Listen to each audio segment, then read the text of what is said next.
Conéctate y cosecha la mejor info. Legales, medicinales, cultivos, recreativos y mucho más. Todo el mundo canábico lo encontrás acá. En Cero a las. Por Vorterix Santa Rosa 96.7. Y así por Vorterix Santa Rosa le damos la bienvenida, por supuesto, a los chicos para su columna, la columna verde. ¿Cómo está, Facu? ¿Cómo está, Juan? ¿Todo bien? Buenas noches, ¿cómo le va? ¿Cómo andan? Un placer, Martín, otra vez compartir con vos. Otra vez, bueno, muchas gracias. Desaparecido, muchas gracias. Gente, buenas noches, Martín, también te extrañábamos por acá. Me tocó... Lindas vacaciones hizo. Me tocó, no, bueno, pero me tocó recibir información, me tocó hacer un poco las veces de articulador. Estuvimos visitando la Expo Cannabis la semana pasada y la verdad que fue para muchos de nosotros que por primera vez yo pisaba una experiencia semejante, muy nutritiva, muy rica en conocimiento y sobre todo en información, que es lo que uno fue a buscar. Dentro de esta información, por supuesto, me llamó muchísimo la atención la ponencia que tuvo Florencia Corbele, con quien vamos a hablar nada más en un ratito, que tiene que ver con el camino hacia la regulación total de cannabis. Creo que Florencia ya está en línea y la recibimos. Florencia, ¿nos estás escuchando? Sí, buenas noches a todos. Buenas noches, bienvenida. La verdad que es un gusto porque Gracias. Coordinamos esta salida básicamente a las apuradas, como de alguna forma nos caracteriza, pero no queríamos dejar pasar la oportunidad para hablar con ella porque es antropóloga, ¿sí? Investigadora, asistente de CONICET y forma parte de el programa de Antropología Política y Jurídica de la Universidad de Buenos Aires. Así que con ella vamos a estar conversando, sobre todo porque Martín, Juan, Facundo y Lucas te saludamos desde Santa Rosa La Pampa, Florencia.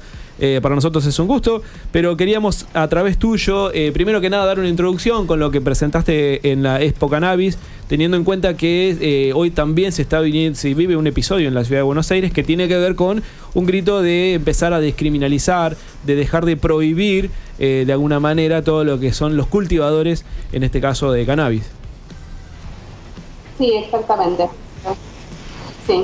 Un poco, bueno, la presentación ahí en Expo Cannabis tenía 3 ejes, que uno tenía que ver con justamente qué implica regular, un segundo eje, cómo regular de manera responsable, es decir, qué principios deben guiar una regulación, y un tercer eje tenía que ver justamente en esto de por qué urge regular, ¿no? Y bueno, lo que presenté ahí muy someramente, en realidad muy resumidamente en Expo Cannabis, es resultado en verdad de un estudio más amplio que publiqué este año, que tiene que ver con cómo se aplica la ley de drogas en nuestro país, ¿no? Las infracciones, cuáles son las infracciones más frecuentes, quiénes son las personas que son detenidas con mayor, digamos, frecuencia por las fuerzas de seguridad y que terminan con causas abiertas en el sistema judicial y también después que terminan presos y presas, ¿no? Bien.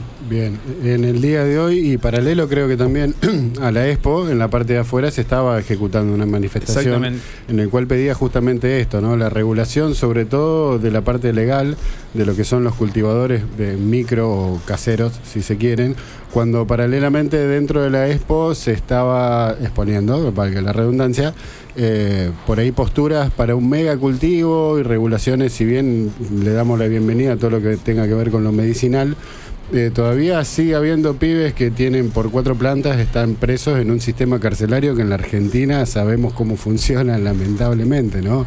Y que es una cruz que van a llevar de por vida.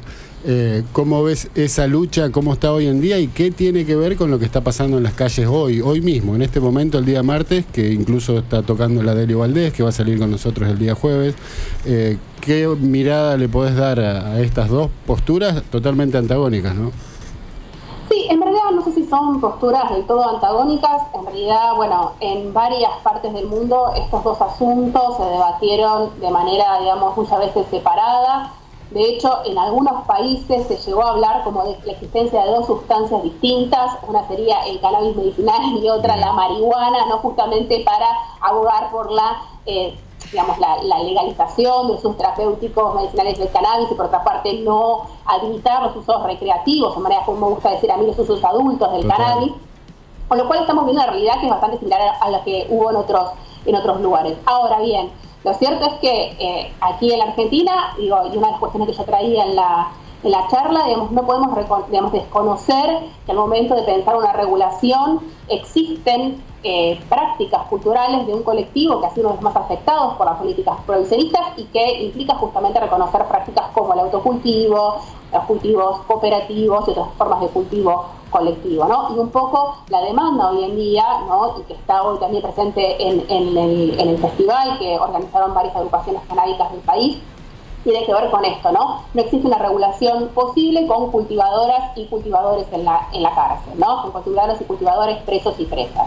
Justamente porque esto apunta a la necesidad no solo, por un lado, de regular, el cannabis para uso adulto, sino también descriminalizar las conductas asociadas al consumo de todas las sustancias, ¿no? Un poco en línea con lo que ya plantea el fallo Arreglo de la Corte Suprema de Justicia de la Nación en el 2009. La verdad que es muy completo. Mira, escuchándote hablar, rememoro porque dentro de uno de los artículos publicados en el Centro de Estudios, digamos, más allá de todo lo que podemos ver y visualizar en la Expo Cannabis, una de las consultas que quería hacerle a Florencia tiene que ver porque hay un artículo publicado por el Centro de Estudios Legales y Sociales, el CELS, que tiene que ver con el activismo político de los usuarios de drogas, de la clandestinidad al Congreso Nacional, y es prácticamente lo que ha venido enumerando, pero me gustó muchísimo esta publicación resumida, pero quería saber, llego al año 2018, porque es del año 2018 sí. El artículo, pero ¿en cuánto hemos avanzado? Este es un libro, es mi tesis de doctorado. Es excelente. Forma parte de una colección, está editada para un público más amplio. Es mi tesis, digamos, de doctorado y forma parte de una colección del programa de Antropología Política y Jurídica que edita diferentes, digamos, libros del programa. Y tiene el aval tanto del Centro de Estudios Legales y Sociales como también del Instituto de Ciencias Antropológicas de la Facultad de Filosofía y Letras de la Universidad de Buenos Aires. Y ahí lo que trabajo un poco es, bueno, cómo históricamente se aplicó la ley, ahí sí solamente en la ciudad de Buenos Aires, y también cuál ha sido la historia del activismo de los y las usuarios de psicoactivas y legales y el papel que han tenido ese activismo en lo que fue el debate por la reforma integral a la ley de drogas en 2011-2012 en el Congreso de la Nación. El otro artículo que hacía mención, que no está en la página del CEL, sino que, bueno, si les interesa se los puedo acercar, es una publicación de este año que tiene que ver justamente con cómo se aplica la ley de drogas en todo el país, que hago un análisis de todas las fuentes estadísticas oficiales disponibles. Y, bueno, justamente analizó diferentes cuestiones que hacen a la aplicación de la ley de drogas a nivel nacional. Bien, cuando hablas por ahí de ley de drogas, ¿hablas de sustancias en general o puntualmente de la marihuana? Cuando hablo de ley de drogas hablo de todas las sustancias, pero de hecho en esa publicación que menciono que es de este año, efectivamente hay justamente un apartado que se analiza las infracciones que tiene que ver con cultivo de cannabis, que son las infracciones del artículo 5A y 5D, ¿no? Que tiene que ver, por un lado, con lo que se conoce como cultivo simple, que es el artículo 5A, las infracciones del artículo 5A, y por otra parte lo que se conoce como comercialización y tenencia para comercialización de plantas y semillas, que es el 5D. Que contrario a lo que podría suponerse, es importante entender que ese artículo, el 5D, que es comercialización y tenencia para comercialización, es el tipo de carátula que reciben muchas causas, ¿no?, de las que son objeto muchos activistas canábicos. Es decir, no son causas de cultivo simple. Está totalmente muy bien explicado. La otra consulta es por ahí, si ya has ahondado claramente en eso, si está muy marcado, si se quiere, los estratos sociales, ¿no? Que las fuerzas por ahí reducen en la calle o tienen o marcan como cultivadores. Creo, he leído algunas cosas y hay un rango de edad y una clase. No vamos a poner clases sociales acá, no nos vamos a referir a eso, pero normalmente la sociedad que está apuntada a menores recursos son los más golpeados, si se quiere, por esta política de drogas. Son los más vulnerables. Claro, exacto, los que primero agarran, vamos a hacerlo en claro, porque los mega, incluso con otras sustancias por ahí, justamente no pasa nada. ¿Es así? ¿Va un poco por ese lado? Mira, lo que hay es bastante información con respecto a la aplicación de la ley de drogas, con lo que digamos, en comparación, si se quiere, con lo que es la década anterior. No obstante, digamos, ahí faltan bastantes datos. Pero los datos del Sistema Nacional de Estadísticas de Ejecución de la Pena dan un panorama muy claro de cómo se aplica la ley de drogas, aunque no distinguen entre tipos de delito. Bien. Muy resumidamente, para que tengan una idea, la población, digamos, carcelaria creció terriblemente desde el 2002 al 2019, creció muchísimo, un 379%, y además, ¿sí?, las infracciones de la ley de drogas pasaron del 8, digamos, de ser el 8% del total de personas, o sea, detenidas, a ser el 15% de las personas detenidas en los centros penitenciarios de todo el país. Y cuando nos centramos, ¿no?, en quiénes son las personas que están detenidas, tenemos que la mayor parte no está con la condena, ¿sí? Pero los que están condenados, ¿no? El 77% tiene penas entre 3 y 6 años. Bien. O sea, penas menores. Bien. Es decir que la mayor parte de las personas detenidas en sistemas penitenciarios de nuestro país son gente que no tiene nada que ver con los eslabones más altos de la cadena de tráfico. Y además hay otro dato interesante que tiene que ver con la situación laboral de esas personas antes de ser detenidas. El 77% de las personas estaban o desocupadas o tenían trabajos precarios, informales. Y eso también nos habla de entonces el tipo de recursos económicos que tienen estas personas. Son personas de bajos recursos, ¿no? Personas de bajos recursos y últimos eslabones de la cadena del tráfico, por decirlo de alguna forma. Que obviamente su encarcelamiento no produce impacto alguno en lo que podría denominarse como el crimen organizado. Bien. Y después otra cuestión, y con esto para que se entienda el panorama, tiene que ver con que la mayor parte de las mujeres que están presas, ¿sí? Lo están por infracciones a la ley de drogas en nuestro país. Mira qué detalle. Y cuando se cruza, o sea, si bien la mayor parte de las personas que están presas por infracciones a la ley de drogas son argentinos, ¿sí? En el caso de los extranjeros, el 35%. Bueno, tuvimos un problema ahí en la conexión. Son clarísimos los datos que está advirtiendo para que, la verdad que sí, porque digo, cuando uno conoce estos datos de esta manera, con la crudeza con la que Flor los cuenta, ahí recuperamos la conexión con Florencia. Hola Flor, ¿ahí nos escuchás? Sí, yo los estaba escuchando. Perfecto. Con la imagen nomás. Cuelgue, literal. Palabras fundamentales. Bueno, buenas noches Florencia, ¿cómo te va? Facundo acá. ¿Qué tal, Facundo? Un gusto. Un gusto. Varias preguntas por ahí dentro de la inquietud que genera toda esta cuestión que está ocurriendo con el cannabis, que por un lado se ve el notable avance, si se quiere, cada vez más conocido. Están ocurriendo ahora el tema de las expos, de esta última hay varias críticas, si se quiere, hay varios comentarios al respecto de quiénes son los que han podido sacar un provecho realmente.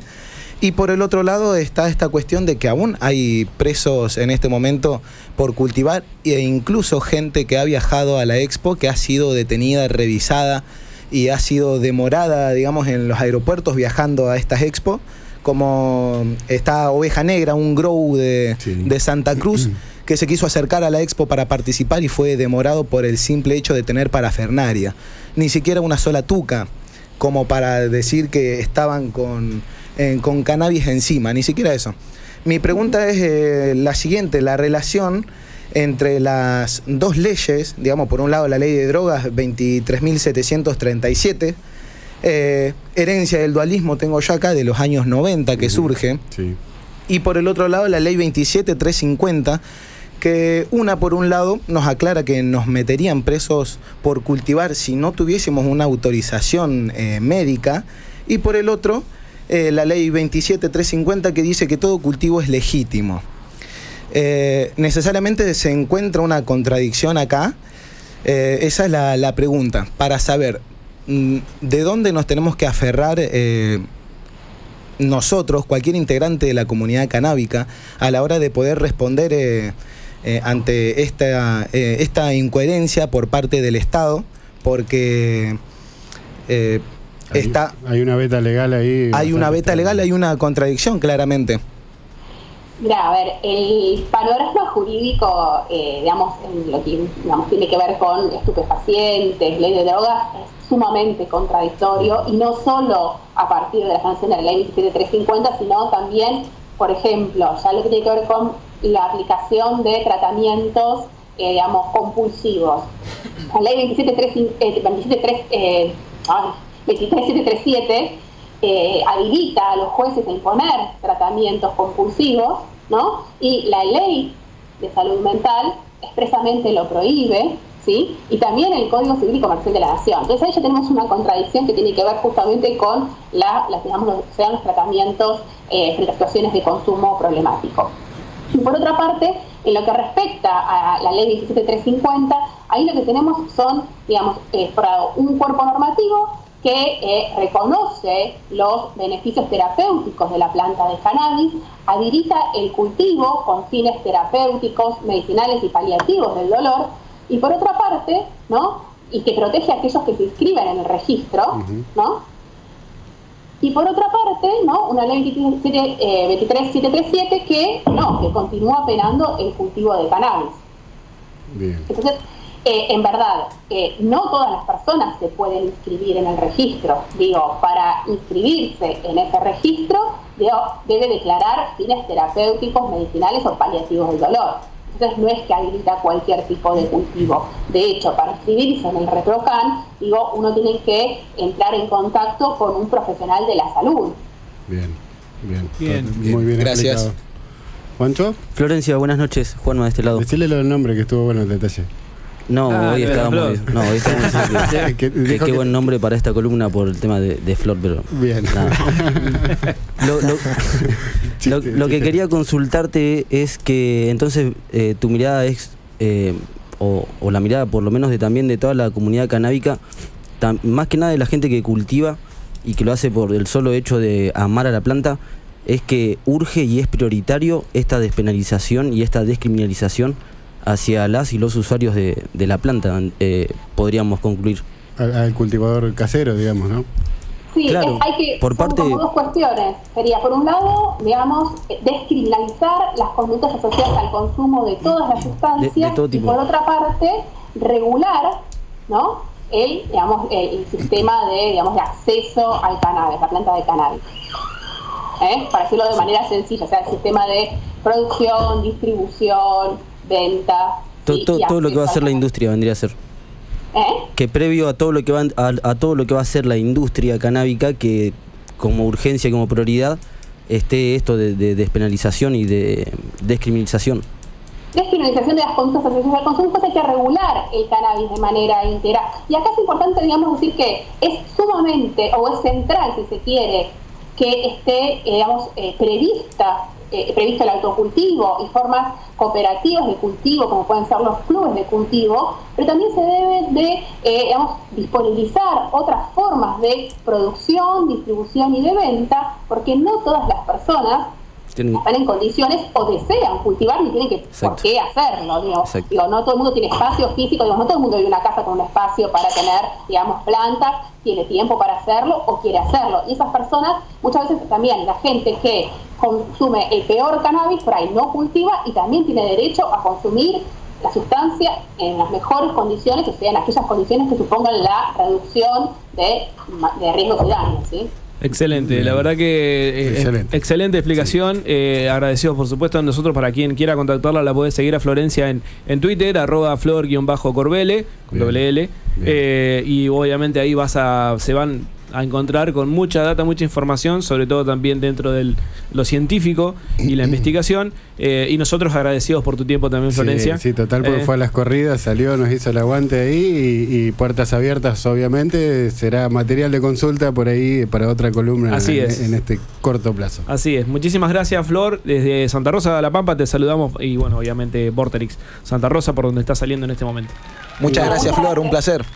Un gusto. Un placer para mí también. Y gracias por la invitación. Y cuando gusten podemos combinar para otra charla. Bueno, muchísimas gracias. Muchas gracias, un abrazo.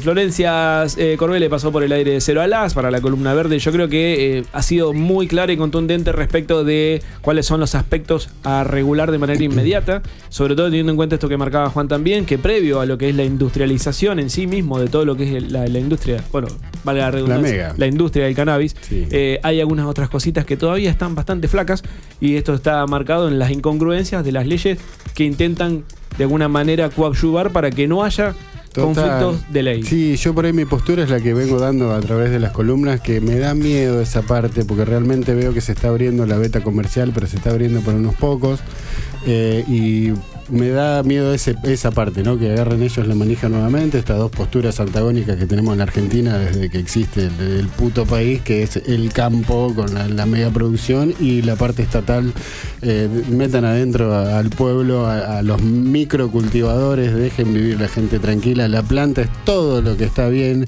no es solamente guita, ¿no? No sé si están de acuerdo con eso. Tal cual, yo por lo menos en este momento a mí también me inquieta, me preocupa si se quiere un poco, porque por un lado parece que todo va avanzando y por el otro lado el cultiveta, el pibe del barrio, quien tiene 2 o 3 plantas en la casa o que recién está comenzando y está interesado, está perdiendo terreno. La comunidad canábica en ese sentido está perdiendo terreno cuando de repente todo es industrializable, todo se torna económicamente favorable, metiéndose algunos pocos, por supuesto, quien más tienen se van a meter a invertir en el cannabis. Y después de tantos años de lucha ejecutada por ustedes en la calle, peleando con marchas que lo hicieron laburando desde adentro, ¿no? Te tiene que dar un poco de bronca. Por supuesto, hay cosas para festejar, pero también no tenemos que aflojar y por lo menos vale recordar que la esencia, creo yo, en la comunidad canábica, mi esencia, lo que yo defiendo es el autocultivo, el autocultivo libre, no criminalizar, no comparar un criminal con alguien que tiene un par de plantas en la casa y no puede haber presos por cultivar en este momento. Es muy irónico, por eso cuesta un poco festejar cuando ocurren estas contradicciones. Sin duda, porque por eso queríamos marcar este punto de este aspecto puntual de su tesis. Ahora me entero que es la tesis del libro que presentó, que tiene que ver con el activismo político. Por eso en el activismo político que ella enmarca y que enrola, marca de la clandestinidad al Congreso de la Nación, debido a las leyes que se sancionaron a posterior. Festejamos los avances, pero pedimos también por esa parte que se está dejando de lado. Sin duda. Así que bueno, volveremos el martes que viene, ahí sí vamos a hablar un poco más de Canava, esta empresa que viene allá del norte de la Argentina, vamos a cruzarnos con ellos también. Así que chicos, muchísimas gracias, nos vemos el martes que viene, un placer. Una vez más cargadísima de contenido su columna, chicos. Claro que sí. Buenos humos para todos. Y saludos a toda la comunidad.